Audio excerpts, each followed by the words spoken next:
Hey, what's up, guys and gals? My name is Rick 9G. Thank you so much for joining me today.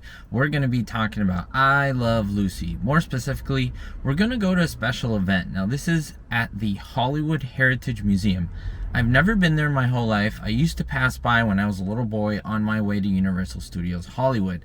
I used to kind of joke around as a little kid that there's nothing much at this museum because it looks so small. And I remember with a friend very vividly, we would drive by and say, oh, there's a museum where the only exhibit is one painting because it looked like a little small house. And so I learned that there was a special event. I have it here. It's called Broadcast from Hollywood, When Movie Stars Met Television. Now, it sounds really, really good. I have to say, it's my first time where I'm going to a museum or an event like this where I'm kind of nervous because I don't know what to expect. I know for sure there's I Love Lucy stuff. I heard there's at least 3 outfits. I hope that's not it. I hope there's a lot more. I hope there's a lot more history. Hope there's a lot more items. I paid $14.35 for this, and I want to see if this is a deal or not. If this is worth it, if this is something that people should pay for. I like good things, good exhibits, good quality stuff like the police museum, the fire museum, and so forth. So I want this to be good. And so I'll let you know. I'll tell you my true thoughts if this is good or not, if it's worth it. It's not a lot. It's $14. But then again, these days, people are trying to save money. It's totally understandable. So I want to see if it's worth it for you all.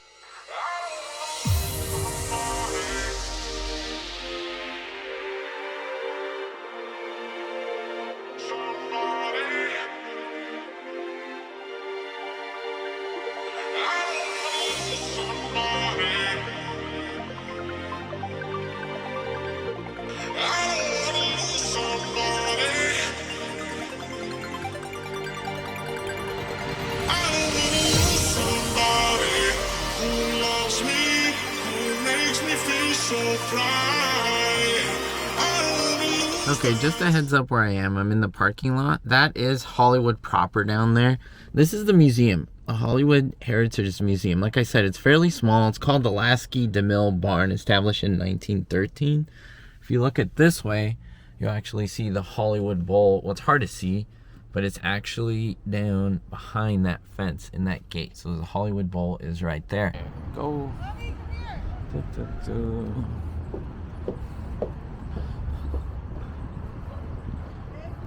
They only have admittance with the feet. They have nice little benches here where you can sit. Nice little lawn, parking lot, and we're going in. There's people ready to come in, so it's interesting. Let's see what's here. Now there was about a 10-minute it wasn't even a tour. It was like a little speech that someone gave here, a docent that would kind of talk to you. This is a little mock-up of Paramount Studios at the time. This was the actual barn. This was a horse barn initially where they kept horses in the stable, and the back of it was actually a gym. And so this barn, this building, was the beginnings of silent movie and film. And if you can see here, this is a little bit of a mock-up of how this was. It was connected to an outdoor soundstage. This is essentially what moving pictures are, right? It's a lot of pictures that when moved really quickly and looked at, it creates the illusion of motion. And so they kind of explained that. They explained the beginning of this barn and how essentially Paramount Pictures grew around it. And then they moved this barn to 2 different locations where it's finally at its final resting place. People like Steve McQueen and silent stage actors used this building in many different ways. It was repurposed, and essentially Cecil B. DeMille had a lot to do with this. They even had a little office of his, which you'll see in a little bit, with a lot of his memorabilia. And Mr. Lasky was very much talked about, who was the head guy for this whole project here. Couple things here. That is the original building back then, back in the teens and then the 20s. That's when the building was moved to the location where I'm at right now. This is where it received protective status. And then you can see down there in the truck when it was moved a second time, and then the barn later on. These are all Cecil B. DeMille's personal items. That's his wife right there. It's Squaw Man he made in 1914, script type. DeMille's first employee. books, and this is his office. This barn is the birthplace of Paramount. It was a horse barn, and then the back part of the barn was used as a gym later on. Look, his shoes and putties.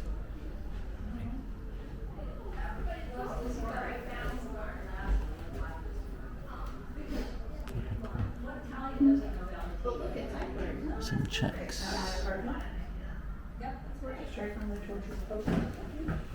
So the next room is the I Love Lucy exhibit. It's not a huge room, as I mentioned. So these are all things that are from 5 collectors that they brought in to make one collection for this special event. Their drawings, their special items.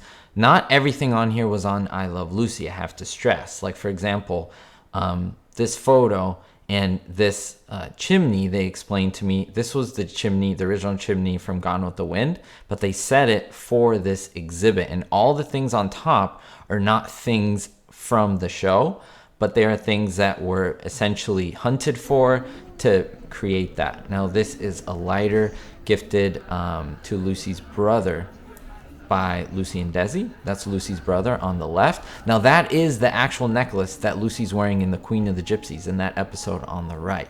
This is the original necklace, which I think is really, really cool. It's behind glass. Basically everything behind glass is touched by Lucy or Desi in some regard, right?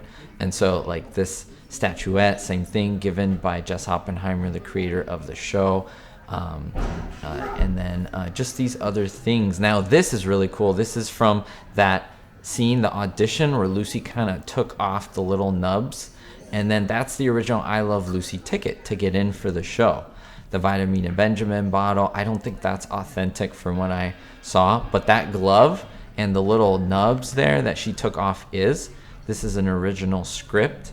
The reason why the filming is a little jerky, there's people around me, and there's even kids around, and they're talking and saying things, and so this is why I have to do the commentary after the fact, just because. And then there's like Lucy episodes going on in the background. It's a little bit of chaos, but this is a letter written by Bill Frawley. He signed it Fred Mertz. If you want to pause it to read it, go ahead and read it. He talks about beer and so forth. It's really, really cool.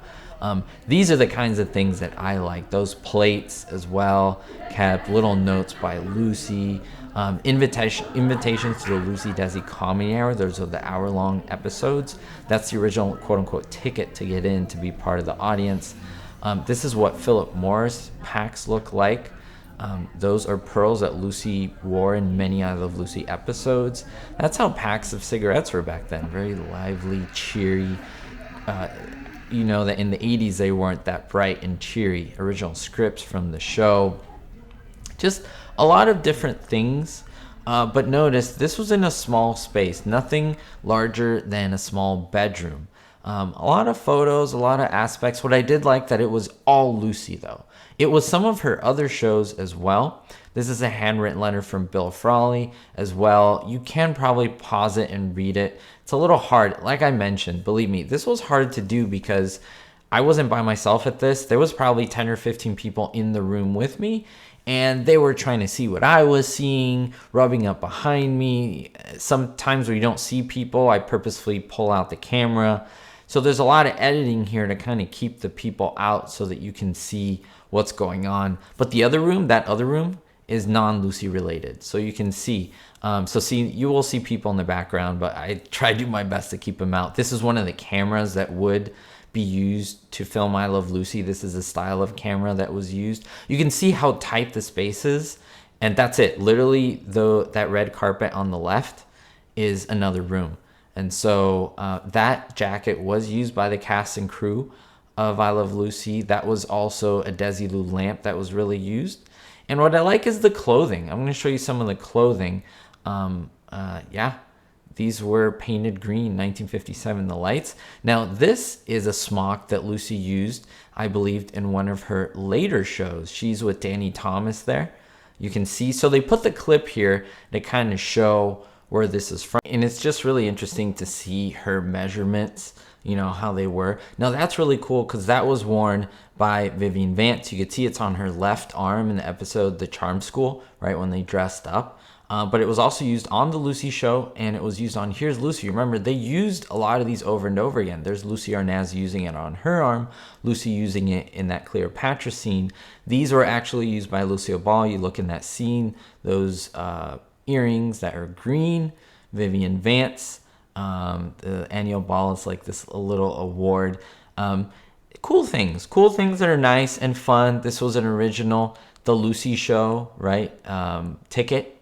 These were different things that Lucy signed. So remember, these are collectors. So collector would go for signatures, right? These are things that they would go for.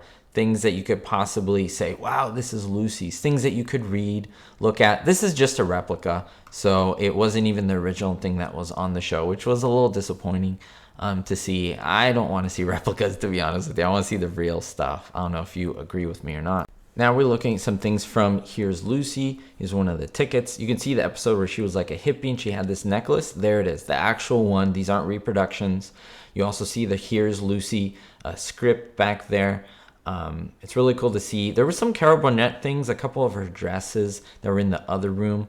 This is a script signed by her, but it's interesting because he says lots of line changes. So she wrote on, she was very like, hey, this needs a lot of changes. That's the first room on the right that I came in with all the little mock-ups.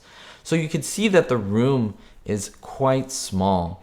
Here's Lucy. We have hats, little things here, but these are actual Lucy dresses. So this is from what? The Lucy Desi Comedy Hour with Lucy and Tallulah Bankhead. You know, where she got all smudged up. This is the actual dress.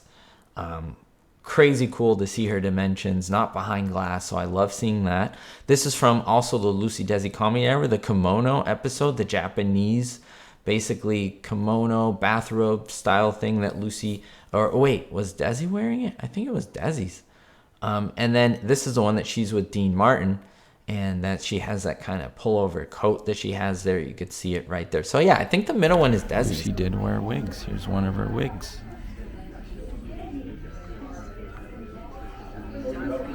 Again, please feel free to pause it and you can actually read what is going on. But this is from her last ever show, Life with Lucy.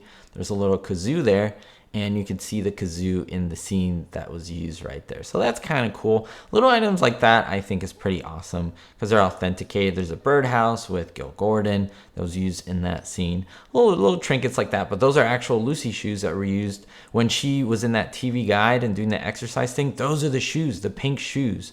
There's also a gold watch there. So very, very cool. I mean, these specific things are very, very cool. I mean, this picture with the guys from Perfect Strangers, two favorite comedians from the 80s. And look, she's wearing that, and then she re-wore it up there in that photo there with Gil Gordon and so forth. So very cool. Here she is there. Here she is there.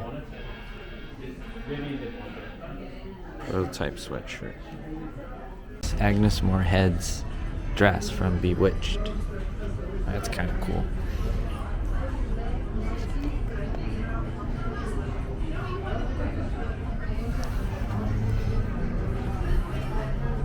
Carol Burnett. I always thought she was so skinny. She is very skinny. Oh my gosh, skinny and tall.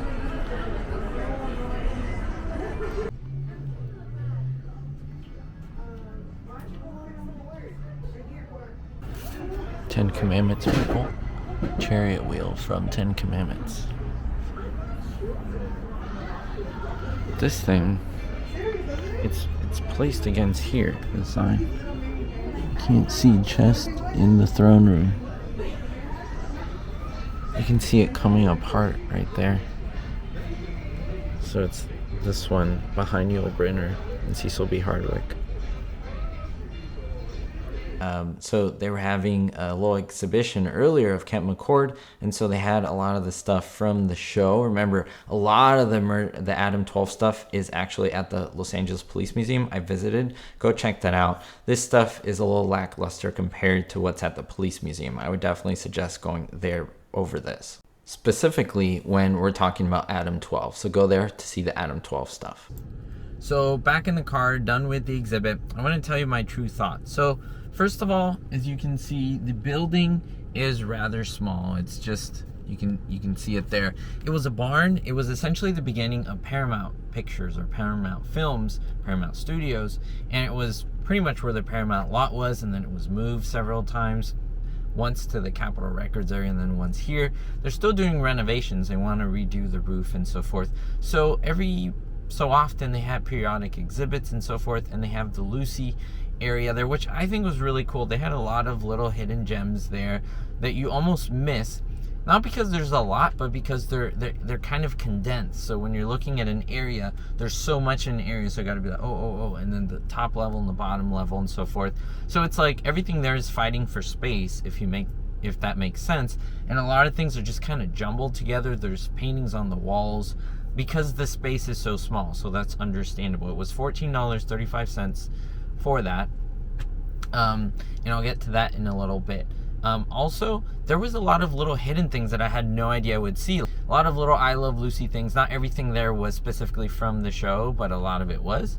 A lot of handwritten notes by Bill Frawley and stuff. It was 5 collectors, they were telling me, that essentially put everything together to make that little exhibit. So that was the good stuff, that there was good quality stuff there. I mean, there's not much you can do these days for $14. I mean, what can you do? I think a meal for just yourself is probably worth a little more than $14. So that is great. It is small. There's not as much as I would like. A lot of the back area was like puppets, and I think like old-timey classic puppets that I never got into, and I really didn't even know what they were. There were a few items from 10 Commandments with Charlton Heston and so forth, like behind background scenes. And so it was good. It was a little hodgepodge of things here and there, but the piece de resistance stuff is the Lucy stuff, the scripts, the light from Desilu, one of the cameras and so forth. A lot of Lucy outfits. I think there was like 6 Lucy outfits in total. So I think it was good. It reminds me how much we need the Jamestown Museum here in Los Angeles. We don't need it in Jamestown with no nearby airport. It's so hard to get over there. I went there myself. But even some of the people that I talked to, a docent here, was very nice. I believe his name was Roy. He has some Lucy items. He's a dealer now. But he was telling me how he's never even been to Jamestown. And I don't blame the guy. It's in the middle of nowhere. I know it's Lucy's hometown. I get that. But a lot of that stuff was in LA. It's easier access. If anyone wants to fly into LAX, 30-minute drive, and that's it, right, from where that is. And this, you have to fly to New York City, and then from there, it's hours and hours, or you kind of have to go to Buffalo, New York, which is a small city. So that's what I mean. It's really hard to access that stuff. And there's a lot more stuff there than here. But here, not that much. It was just like a smaller side exhibit. I'd say about 100 items at most, just for the Lucy stuff, which does sound like a lot, but in the laid out area, it's not as much as you'd think. Is it worth the $14? Yes. If you're driving 30 minutes, you don't have much to do, $14 for a couple hours, I would say no more than an hour and a half you would spend in there, no more than that. I came here about 11:45. It's actually 12, so I spent an hour there. And a lot of the puppet stuff, which was like 50% of the museum, I didn't even look at. I just kind of went through. There was an Agnes Moorehead dress. So if you're like living upstate California or in another state, I would not come to see this. Unless you're really dying to see anything really Lucy, then go for it. But if not, probably not. I think they need to add, because they have so much space here, they need to add extra space. Even if it's like an add-on tent that you can leave the barn and go to another area, they should. I don't know if money's a problem. I'm sure money's an issue, but they really should. Keep the barn, but just make that the draw and add more, because people want to see more. And I felt like that was one of the negatives, that there wasn't as much as I thought there would be. I was already prepared for there to be not a lot, and I mean, that's what it was. So I think it was good. It was good to see those items. I hope you like this. Don't forget to give this video a big thumbs up. I do appreciate your support as always. We'll see you all next time, and don't forget, everyone, to stay positive and be hopeful.